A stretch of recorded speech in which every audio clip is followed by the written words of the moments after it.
Home insurance का premium calculation के बारे में अगर समझना है तो फिर ये वीडियो एंड तक देखो, पूरा प्रोसेस में समझाता हूँ।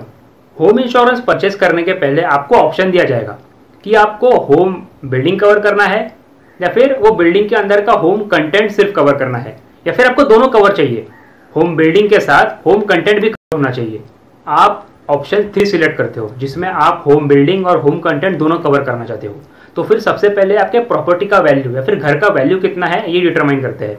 तो फिर ये डिटरमाइन होता है आपका carpet area in square feet multiplied by वहाँ का पर स्क्वायर फीट का वैल्यू कितना है। ये दोनों को मल्टीप्लाई करने पे आपको स्ट्रक्चर का वैल्यू मिल जाता है। होम कंटेंट्स में तो अनगिनत चीज़ें आ जाएंगी, पर है ना एक बात समझो। एग्जाम्पल के लिए हम इलेक्ट्रॉनिक्स लेते हैं।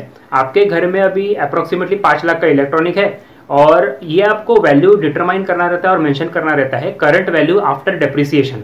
तो ये बहुत ही इंपॉर्टेंट चीज़ है। इसके अलावा फर्नीचर हो गए, वैल्यूएबल्स हो गए, कुछ ऑर्नामेंट हो गए, इंपॉर्टेंट डॉक्यूमेंट्स हो गए, ये सारी चीज़ें भी आपको मेंशन करनी रहती है अगर आपको उसमें ऑप्शन दिया जा रहा है। तो पॉलिसी टर्म में तो आपको बहुत सारे ऑप्शन मिलेंगे, मिनिमम 1 ईयर से मैक्सिमम 10 ईयर्स तक का। इसके अलावा अगर आपको और डिटेल में होम इंश्योरेंस के बारे में समझना है तो फिर आप ऑनलाइन जनरल इंश्योरेंस कंपनी के ब्रोशर पढ़ लीजिएगा या फिर पॉलिसी वर्डिंग पढ़ लीजिएगा, या फिर सबसे बेस्ट IRDA के वेबसाइट पर जाके डिटेल्स पढ़ लीजिएगा। Thank you.